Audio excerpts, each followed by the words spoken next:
Hi, today I'm reviewing the 2014 Mazda 2 Sport Hatchback in this beautiful shade of red.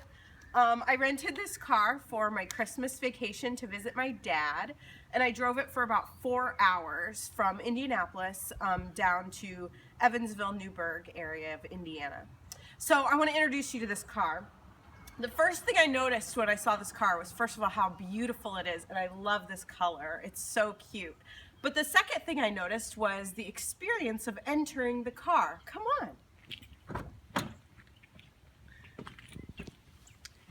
This was a car built for a short person. I'm 5'2", and immediately I noticed that I am exactly a foot from the steering wheel, which is exactly what you're supposed to be, a foot or more from the steering wheel. But as a short person, that's really difficult because to reach the pedals, you have to sit up closer.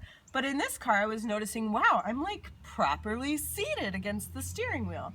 And then my feet actually hit the pedals with some room to spare. So I noticed I had to actually scoot the seat back. I was shocked. I couldn't believe it.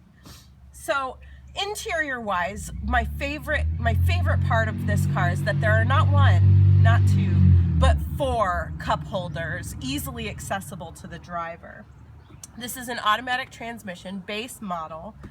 I don't know what else to say other than I got you're supposed to get 29 city miles, 35 highway miles. I checked and I got about 29.3, and of the 4 hours of driving I did, about half of that was done on the highway.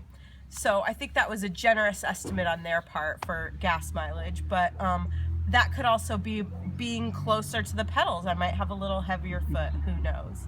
So let me show you around spacious wise.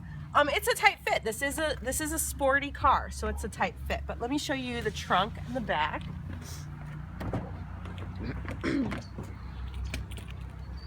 Not bad, pretty standard.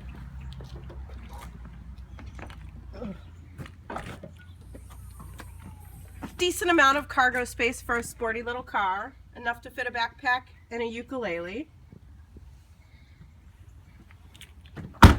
And that's about it. Handling wise, it was wonderful. I felt like it was very intuitive.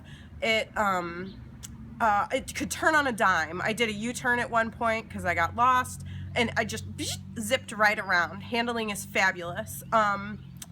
I guess the only other thing that I would say about this car is that it did not have cruise control, and it did not have any power aspect to it other than the power windows.